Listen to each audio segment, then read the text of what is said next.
لا تقهر وأما السائل فلا تنهر وأما بنعمة ربك فحدث صدق الله العظيم।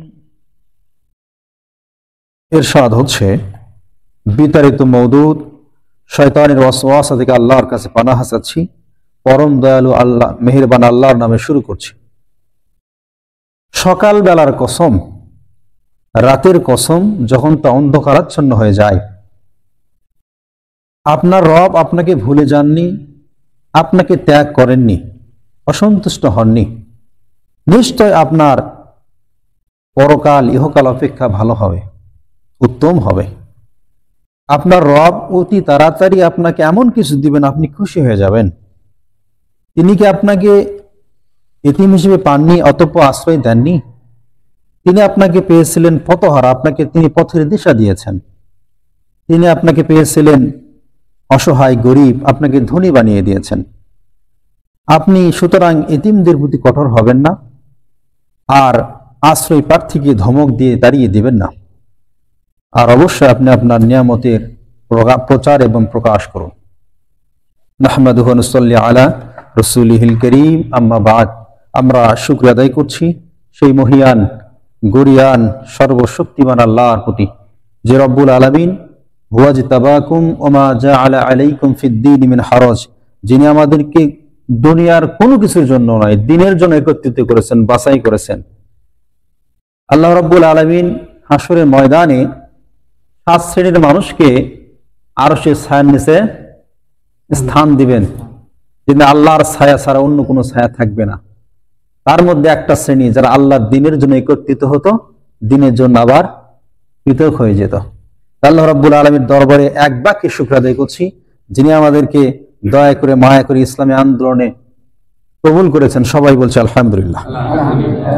দুরূদ ও সালাম পেশ করছি মানবকুলের শ্রেষ্ঠ মহামানব নবিকুল শিরোমণি শিরোতাজ, যে বিশ্ব নবীর সুপারিশ আমরা সবাই কামনা করি। সবাই বলছি সাল্লাল্লাহু আলাইহি ওয়াসাল্লাম। আল্লাহ রাব্বুল আলামিনের আসমানের নিচে জমিনের উপরে দুনিয়ার সর্বশ্রেষ্ঠ ঘর মসজিদে বসে আমরা আমাদের প্রত্যেকের আপনজন, মা বাবা ভাই বোন সন্তান সন্ততি, দাদা দাদি নানা নানি শ্বশুর শাশুড়ি বন্ধু বান্ধব যারা দুনিয়ার বুক থেকে বিদায় গ্রহণ করেছেন, প্রত্যেকের মাগফিরাত কামনা করছি।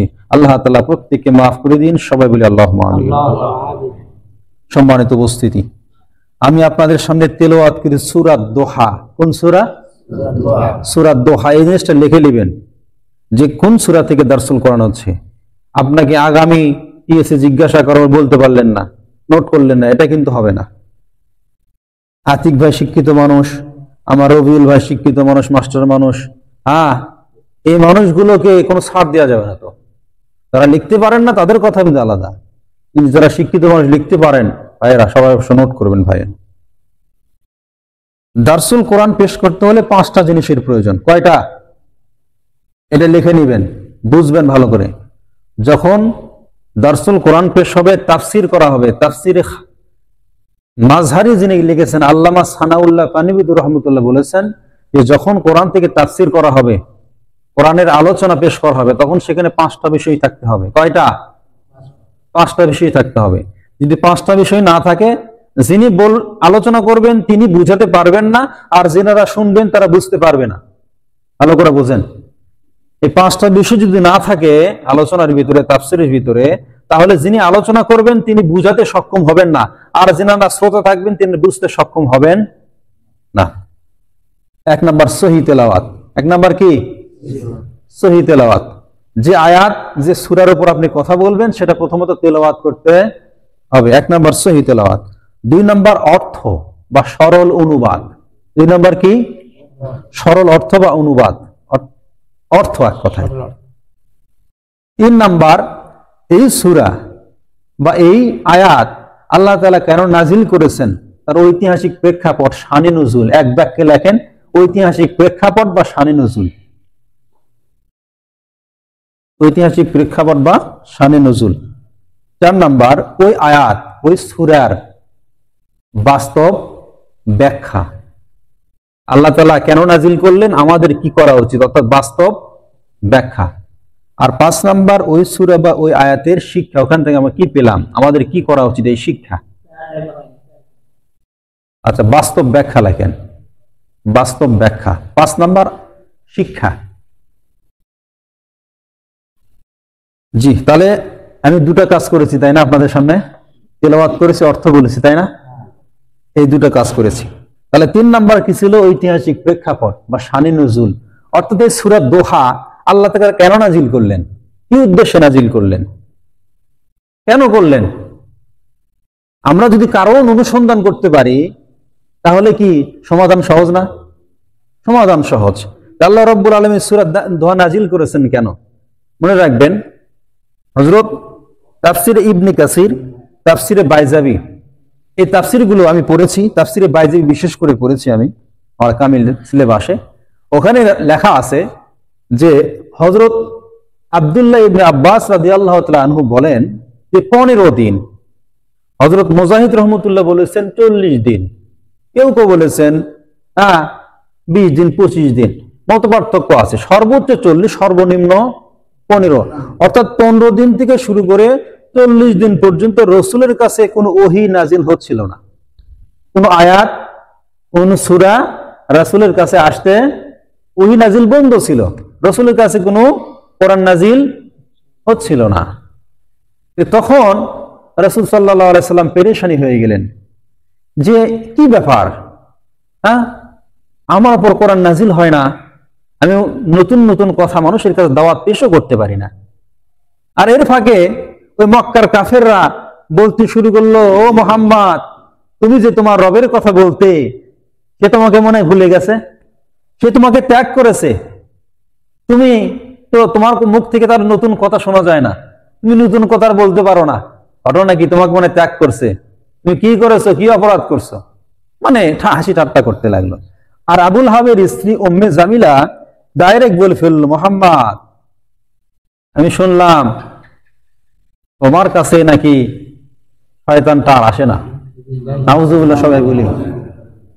শয়তান কাক বানাছে? ফেরেশতা জিবরাইলকে শয়তান বানাছে। ঠিক আছে, এমন অবস্থায় রাসূল সাল্লাল্লাহু আলাইহি সাল্লাম যদিও তিনি নবী, তারপর রক্তে মাংস করা তিনি একজন কিন্তু মানুষও। তিনি মনে করলেন যে আল্লাহ রাব্বুল আলামিন ওহী নাজিল বন্ধ করেছেন, ওহী নাজিল হচ্ছে না, আর কাফেররা বলতে শুরু করলো। এমন অবস্থায় রাসূল পেরেশানি পড়ে গেলেন, হতাশ হয়ে গেলেন যে কি ব্যাপার, আমার কোন অপরাধ হলো কিনা, আমার কোন ভুল ত্রুটি হলো কিনা। আল্লাহ রাব্বুল আলামিন ওহী নাজিলও করে না, আর মক্কার কাফের বেঈমানরা বলতে শুরু করলো। এমন অবস্থায় আল্লাহ রাব্বুল আলামিন রাসূলের শানে এই সূরাটা নাজিল করলেন। তাহলে প্রেক্ষাপট বুঝতে পারলেন যে রাসূলের কাছে ওহী নাজিল বন্ধ ছিল 15 দিন থেকে 40 দিন পর্যন্ত। তখন মক্কার কাফের বেঈমানরা নানা কুচ্ছা রটনা শুরু করে দিল, তাকে বিভিন্ন কিছু আঘাত করতে শুরু করলো। আর আবুল হাবের স্ত্রী উম্মে জামিলা বলল, মুহাম্মদ, আমি শুনেছি তোমার রব তোমাকে ত্যাগ করেছে, তোমার কাছে শয়তানটা আসে, সে আর আসে না, শুনেছি আমি। আউযুবিল্লাহি মিন যালিক। এমন অবস্থায় রাসূল সাল্লাল্লাহু আলাইহি সাল্লামের সামনে এই সূরাটা নাজিল করে দিলেন। এই জন্য আমি বলছি এটা খুব গুরুত্বপূর্ণ একটা সূরা, হতাশাগ্রস্ত মানুষের জন্য আলোর দিশা, আলোর সন্ধান এই সূরাটা। রাসূলের কাছে এই সূরাটা, এই ওহীটা নাজিল বন্ধ হওয়ার কিছু কারণ উল্লেখ করা আছে, 3টা মূল কারণ বলছি। একদা কাফের বেঈমানরা রাসূলের কাছে এসে বললেন যে, আচ্ছা যুলকারনাইন কি, যুলকারনাইনের ঘটনা আপনি বলেন, রূহ কি এটা বলেন, আসহাবে কাহাবের কাহিনী কি এটা একটু বলেন। রাসূল বললে কালকে বলবো। রাসূল ইনশাআল্লাহ বলতে ভুলে গেছিলেন, একটা কারণ লেখা আছে।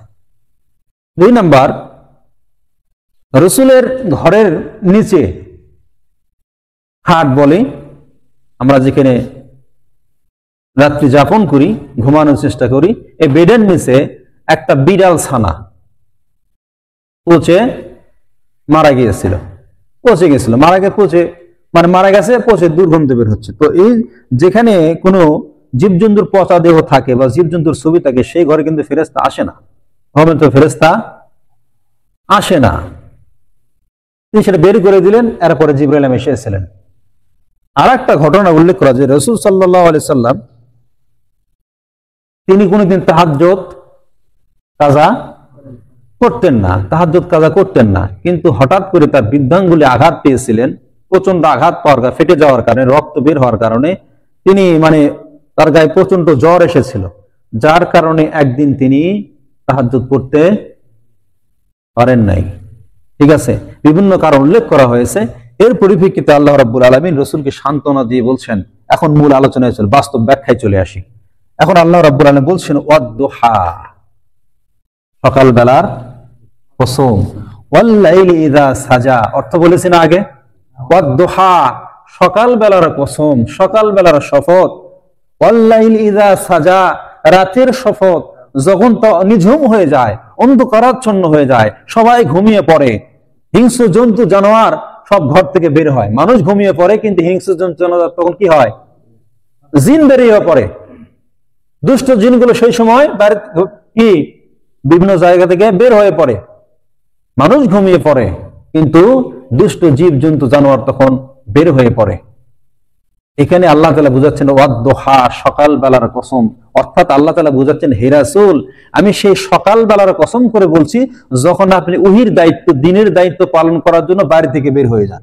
মানুষও কাজকর্মের জন্য বের হয়ে যায়, ক্ষেত কামার, চাকরি, ব্যবসা বাণিজ্যের জন্য মানুষ কি হয়, বাড়ি থেকে সকাল বেলা বের হয়ে যায়। ওয়াল লাইলি ইযা সাজা, এবং রাতের বেলা কি করে, ফিরে আসে, নিঝুম হয়ে যায়। কিন্তু আমি আল্লাহ তাআলা লক্ষ্য করছি ওয়াল লাইলি ইযা সাজা, রাত নিঝুম হয়ে যাচ্ছে, আপনি সারা দিন ওহীর দায়িত্ব, দিনের দায়িত্ব পালন করে আসছেন, আর রাত্রিবেলা এসে আপনি ঘুমাচ্ছেন না, আপনি জায়নামাজ দাঁড়িয়ে আল্লাহর ইবাদতে মশগুল হয়ে যাচ্ছেন, আল্লাহর দাসত্ব, আল্লাহর গোলামি করছেন। আমি আল্লাহ কি অন্ধ? আল্লাহ কি দেখে না? আমি আল্লাহ তাআলা মনে করেছি যে ওহীর দায়িত্ব আপনার প্রতি কি হয়ে যাচ্ছে, পেরেশানি হয়ে যাচ্ছে, বোঝা হয়ে যাচ্ছে, কঠিন হয়ে যাচ্ছে। সুতরাং কিছু সময়ের জন্য, যত কিন্তু 2-4 দিন, 15 দিন, 20 দিন, 40 দিন আপনার ওহী নাজিল বন্ধ করেছে, আপনার পেরেশানি দেখে, আপনার ইবাদত বন্দেগী দেখে, দিনের কি পেরেশানি, দিনের প্রচার প্রসার আপনার প্রতি যেভাবে আপনি লেগে পড়েছেন, সকালবেলা বের হয়ে যাচ্ছেন, রাত্রেবেলা ফিরে আসতেছেন, কিন্তু রাত্রিবেলা ফিরে এসে আপনি কি করতেছেন না, ঘুমাচ্ছেন না, বরং জায়নামাজ দাঁড়িয়ে আল্লাহর দাসত্ব গোলামিতে আপনি নিমজ্জিত হয়ে যাচ্ছেন, সেখানে লেগে পড়ছেন। আমি আল্লাহ তাআলা কি দেখি না? আবাসা ওয়া তাওয়াল্লা আন জাআহুল আমা, আল্লাহ যদি দেখে, আব্দুল্লাহ ইবনে মাখতুম রাসূলের কাছে প্রশ্ন করছে, রাসূল মুখ ফিরিয়ে নিচ্ছেন, কারণ কাফের বেঈমানরা তার কাছে আসছে, তিনারাও প্রশ্ন করছে, তিনিও বলছে আমাকে একটু উপদেশ দেন, আমাকে উপদেশ দেন। তখন আল্লাহ তাআলা বলছেন, হে রাসূল, একজন অন্ধ সাহাবীর কাছ থেকে আপনি মুখ ফিরিয়ে নিলেন, আপনি অন্য ব্যক্তিকে উপদেশ দিচ্ছেন। হ্যাঁ, আমি আল্লাহ রাব্বুল আলামিন জানি না, ওয়া আ'লামু বিল মুহতাদিন, কি হেদায়েত প্রাপ্ত হবে আল্লাহকে জানে না? আল্লাহ যদি অন্ধ ব্যক্তি, আল্লাহ কেন, তার মানে কি আল্লাহ অন্ধ নাকি দেখে? রাসূল মুখ ফিরে নিয়েছে, আল্লাহ সঙ্গে সঙ্গে সূরা আবাসা নাজিল করে বলছে যে একজন অন্ধ ব্যক্তি, একজন সাহাবী আপনার কাছে আসছে, আপনি তাকে গুরুত্ব না দিয়ে ওই কাফের বেঈমানরা, মুশরিকরা আপনার কাছে আসছে, ওদেরকে গুরুত্ব দিচ্ছেন। তার মানে আল্লাহ রাব্বুল আলামিন কত তীক্ষ্ণ দৃষ্টি রাখেন, সঙ্গে সঙ্গে সূরা আবাসা নাজিল করে দিলেন। তাহলে আল্লাহ তাআলা কি রাসূল যে পেরেশানি করে যাচ্ছেন, দিনের দাওয়াত দিচ্ছেন, আল্লাহকে তাআলা কি সেটা কি দেখেন না?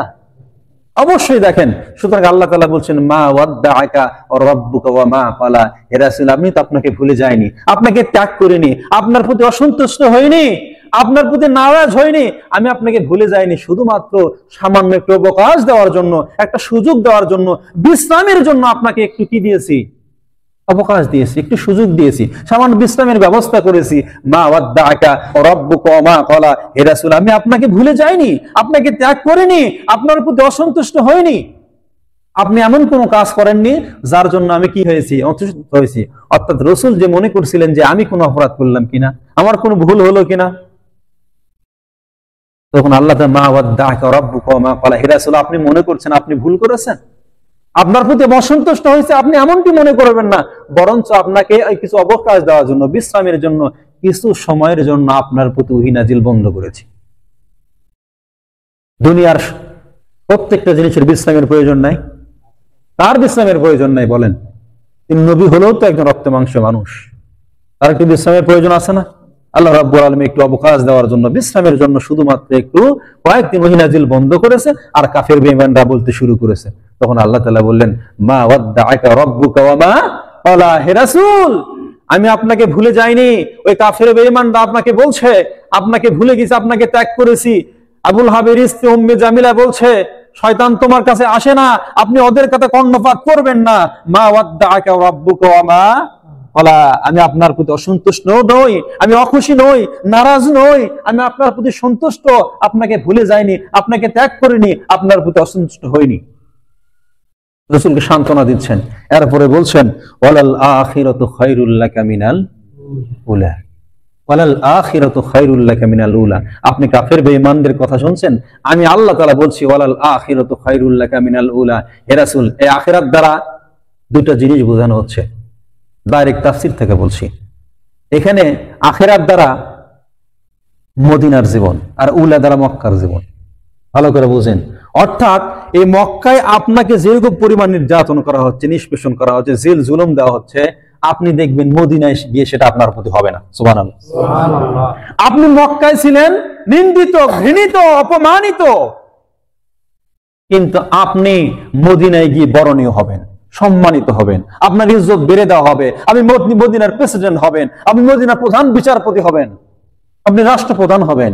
আপনার কথা অনুযায়ী মদিনা রাষ্ট্র পরিচালিত হবে। ওয়ালাল আখিরাতু খায়রুল লাকা মিনাল উলা। হে রাসূল, মক্কায় আপনার প্রতি যে পরিমাণ জুলুম, নির্যাতন, নিষ্পেষণ করা হচ্ছে, কথার কপটে ঘাত করা হচ্ছে, আমি আল্লাহ তাআলা ঘোষণা করছি অবশ্যই মক্কায় আপনার প্রতি যে জেল জুলুম, নির্যাতন, নিষ্পেষণ করা হচ্ছে, আমি আল্লাহ তাআলা ঘোষণা করছি মদিনায় গিয়ে সেটা করতে হবে না। এই মক্কার মানুষ আপনাকে যে পরিমাণ নির্যাতন করেছে, নিষ্পেষণ করেছে, নিপীড়িত, নির্গৃহীত করেছে, ঠিক তার বিপরীতে ওই মদিনার মানুষগুলো আপনাকে বরণ করে নিবে, আপনাকে আপন করে নিবে। আপনি যে রাষ্ট্রপ্রধান হবেন, আপনি যে প্রধান বিচারপতি হবেন, এটা আল্লাহ তাআলা ডাইরেক্ট ঘোষণা না করে বলছেন যে আপনার এই মক্কার চাইতে মদিনার জীবনটা সুখের হবে। আপনি এখানে হচ্ছেন নিন্দিত, ওখানে হবেন নন্দিত। এখানে অসম্মানিত, ওখানে হবেন সম্মানিত। এখানে নির্যাতিত, ওখানে কি কদর বেড়ে যাবে, সম্মান আপনার বেড়ে দাও।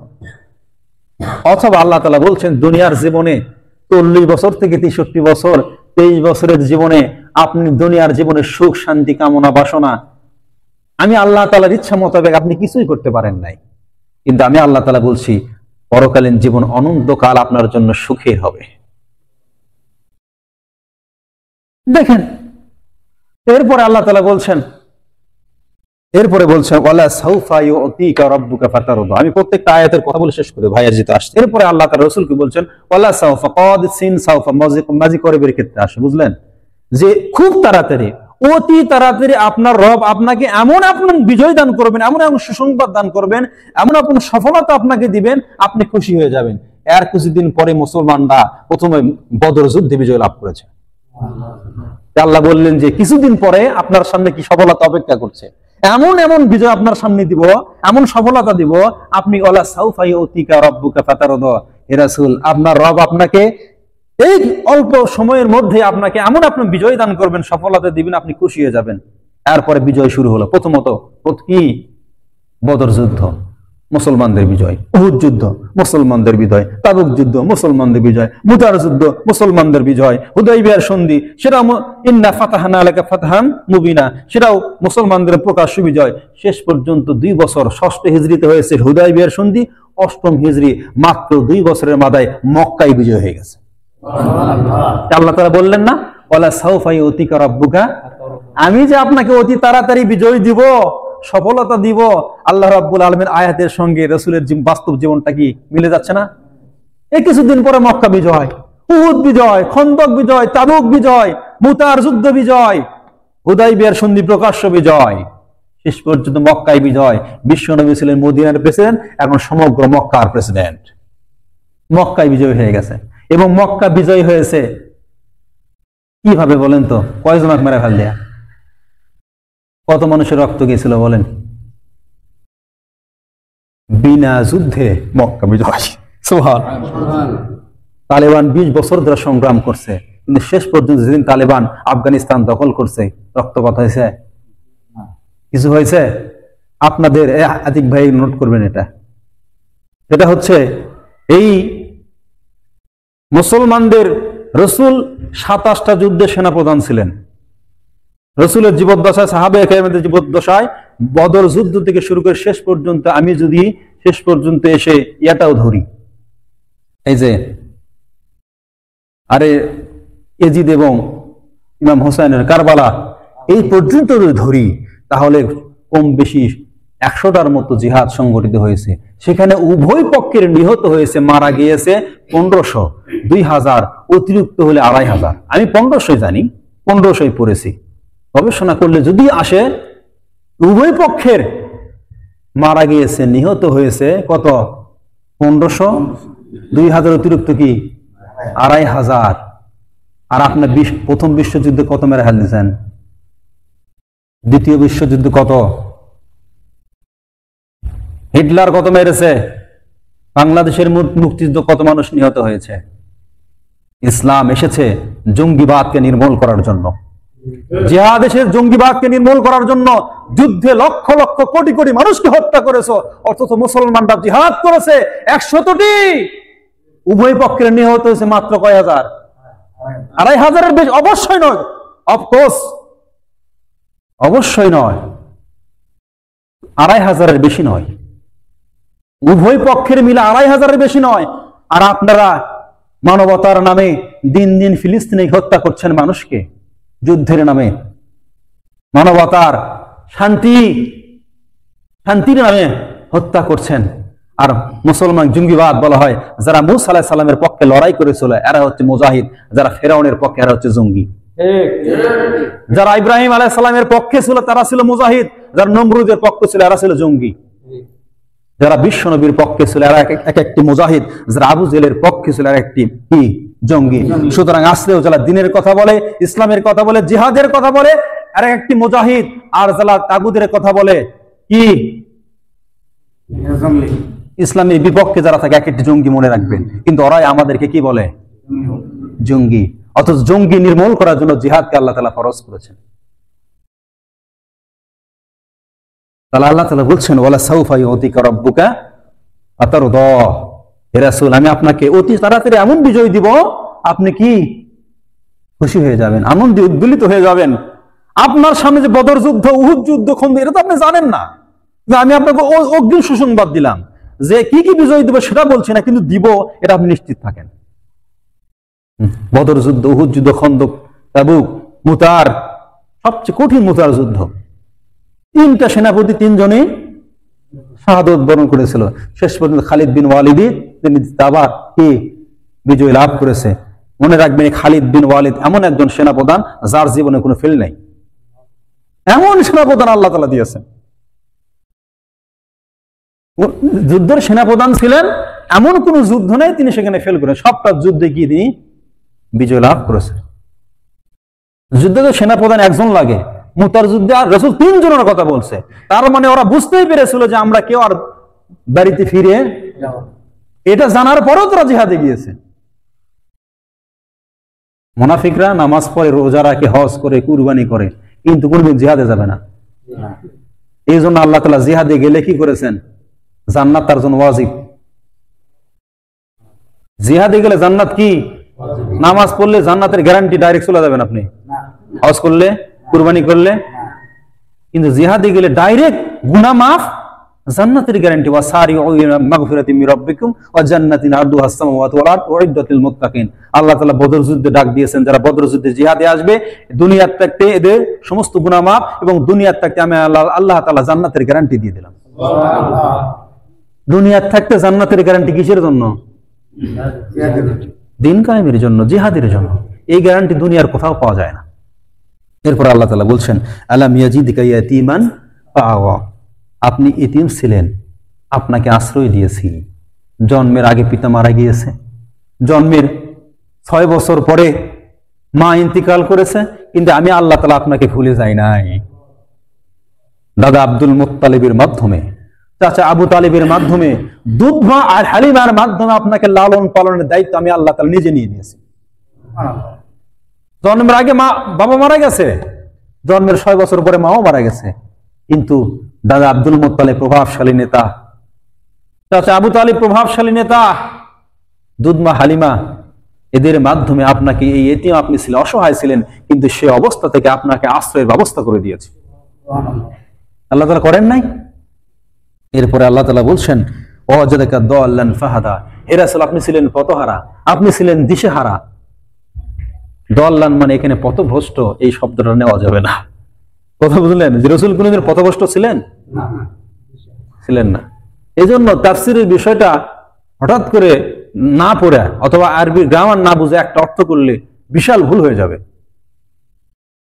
ওয়াজাদাকা দাল্লান ফাহাদা, রাসূল নবী হওয়ার আগ পর্যন্ত মানুষকে দাওয়াত দিতে পেরেছিল।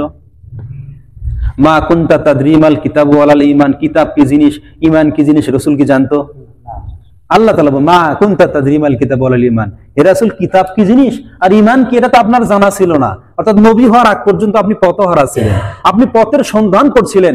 ইহকালীন শান্তির পথ আর পরকালীন মুক্তির পথ আপনি ওই ঘেরা গুহায় বসে আপনি সত্যের সন্ধান করছিলেন, আপনি সঠিক পথের সন্ধান করছিলেন। আমি আল্লাহ রাব্বুল আলামিন এই ধ্যানমগ্ন 40 বছর পরে আপনাকে ওয়াজাদাকা দাল্লান ফাহাদা, আপনি পথহারা ছিলেন, পথের সন্ধান করছিলেন। এই নবী হওয়ার মাধ্যমে আপনি সতের পথে সঠিক পথের সন্ধান দিয়ে দিলাম। আপনি পথহারা ছিলেন, আমরা পথের দিশা দিয়ে দিলাম। আপনি সত্যের সন্ধান করছিলেন, ন্যায়ের সন্ধান করছিলেন, হকের সন্ধান করছিলেন। আমি আপনাকে এই নবী হওয়ার মাধ্যমে, আপনার প্রতি কোরআন নাজিলের মাধ্যমে আপনাকে সত্যের সন্ধান দিয়ে দিলাম। ইহকালীন শান্তির পথ, পরকালীন মুক্তির পথ আপনাকে দেখিয়ে দিলাম। এরপরে আল্লাহ তাআলা বলছেন ওয়াজাদাকা আইলান ফাগনা, আপনি ছিলেন গরীব অসহায়, আপনি ছিলেন বিবি খাদিজার কি মেষ চালক। দুনিয়ার কোন স্কুল কলেজ বিশ্ববিদ্যালয় চাচা আবু তালেব যখন তার কাছে নিয়ে গিয়েছিল, তখন বিবি খাদিজা বলছিল আপনার ভাতিজা কি কোনো পড়াশোনা জানে? তখন চাচা আবু তালেব বলছে না, এত পড়াশোনা জানে না। তাহলে তা কি কাজ দিব? বিবি খাদিজা তো মক্কার 10টা ধনী হলে তার মধ্যে একটা বিশাল ব্যবসা প্রতিষ্ঠান, অনেক কিছু তার ছিল। আপনার ভাতিজাকে নিয়ে আসছেন 25 বছর বয়স, পড়াশোনা জানে না, একটা কোনো প্রশাসনিক দায়িত্ব দেওয়া যাবে না, ব্যবসায়িক দায়িত্ব দিতে পারছি না। তো ঠিক আছে, আমার মেষ আছে, ছাগল আছে, এগুলো একটু সে পালন করবে, করাবে। আল্লাহর পরিকল্পনা কোন জায়গা থেকে কোথায় নিয়ে যাবে আল্লাহ ভালো জানে না? আল্লাহ ভালো জানে। মেষ চালাচ্ছেন, বিবি খাদিজা লক্ষ্য করে সমস্ত মানুষের কাছে গায়ে রোদ লাগে, আর গায়ে রোদ লাগে না কেন? সূর্যের রোদ কোনোদিন গায়ে পড়ে না কেন? কোনোদিন এর গায়ে মাছি লাগে না কেন? মাছি পড়ে না কেন? আবার মাঝে মধ্যে দেখেন তার মাথার উপরে নূর চমকায় কেন? তার বিবি খাদিজার চাচাতো ভাই ছিল, তার নামটা এই মুহূর্তে আমার মনে নাই, তিনি তাকে ডেকে নিয়ে আসলেন, ওরাকা বিন নওফেলকে ডেকে নিয়ে আসলেন, বললেন যে ঘটনা কিন্তু এইরকম, আমি একটা মেষ চালককে নিয়ে আসি, তার নাম মোহাম্মদ, ঘটনা তার গায়ে কোনোদিন রোদ পড়তে দেখি না, তাকে নেওয়ার পরে যে মেষের কোনো দুধ আসে না, হ্যাঁ বাচ্চা প্রসব করে না, তাকে নেওয়ার পরে প্রত্যেকটা মেষ দুধ হয়ে গেছে, প্রত্যেকটা মেষ একটা বাচ্চা দেওয়া শুরু করে দিছে। অনেক ঘটনাগুলো খুলে বললেন। তখন তিনি ছিলেন তাওরাত কিতাবের একজন বড় আলেম, ওরাকা বিন নওফেল। তখন তিনি বললেন যে এই কিন্তু হবে শেষ জামানার পয়গম্বর, এই হবে শ্রেষ্ঠ নবী। শোনার সঙ্গে সঙ্গে বিবি খাদিজা প্রস্তাব, তাকে ডেকে ডাইরেক্ট প্রস্তাব দিচ্ছে, রসুল মুখ খালি আছেন, প্রস্তাব দিচ্ছে আমি আপনাকে বিবাহ করতে চাই। রসুল তখন বললেন আমার তো অভিভাবক বলতে এখন চাচা বেঁচে আছে, তাকে না বলে তো আমি কিছু বলতে পারি না, চাচাকে বলি। চাচা বলল তুমি যেটা ভালো মনে করো ভাস্তা। রাজি হয়ে গেলে, বিবাহ হয়ে গেল। আল্লাহ তাআলা বলছেন কি ওয়াজাদাকা আইলান ফাগনা, আপনি ছিলেন মেষ চালক, আপনি ছিলেন গরীব অসহায়। এই বিবি খাদিজার ধন সম্পদের মাধ্যমে আপনাকেও আমি মক্কার একজন শ্রেষ্ঠ বিজনেসম্যান বানিয়ে দিয়েছি। কোন জায়গা থেকে কোন জায়গা আপনাকে পৌঁছে দিয়েছি। এরপরে আল্লাহ তাআলা বলছেন ফাম্মাল ইয়াতীমা ফালা তাকহার, আপনি যে এতিম ছিলেন, এতিমের দরদ তো আপনি ভালো বুঝবেন, এতিমদের সর্দার আপনি। ফাম্মাল ইয়াতীমা ফালা তাকহার, এই দুর্বলতার কারণে আপনি কখনো এতিমকে কি করবেন না, ধমক দিবেন না, কষ্ট দিবেন না, এদের হক নষ্ট করবেন না। এরপরে বলছে ওয়াম্মাস সাইলা ফালা তানহার, আর আপনার কাছে অসহায় মানুষ যখন কেউ সাহায্য চাইতে আসবে, এদেরকে আপনি ধমক দিয়ে তাড়িয়ে দিবেন না। এই কথাই সূরা নাজিল হওয়ার পরে রাসূল তার জীবদ্দশায় কোনোদিন কোনো মানুষ সাহায্য চাইলে তাকে ফিরিয়ে দেননি, কিছু না কিছু দিয়ে বিজয় করেছেন। ওয়াম্মাস সাইলা ফালা তানহার, কোন সাইলকে, ভিক্ষুককে, অসহায় গরিব মিসকিনকে কোনোদিন রাসূল ফিরে দেন নাই। এরপর সর্বশেষ আল্লাহ তাআলা বলছেন আম্মা বিনিআমাতি রাব্বিকা ফাহাদ্দিস। হে রাসূল, আপনি মক্কার কাফির বেঈমান মুশরিকদের কথা বাদ দিন, ওদের কথা ভুলে যান। ওয়াম্মা বিনিআমাতি রাব্বিকা ফাহাদ্দিস, আপনাকে যে নিয়ামত দিয়েছি আপনি সেই নিয়ামতের কি করুন?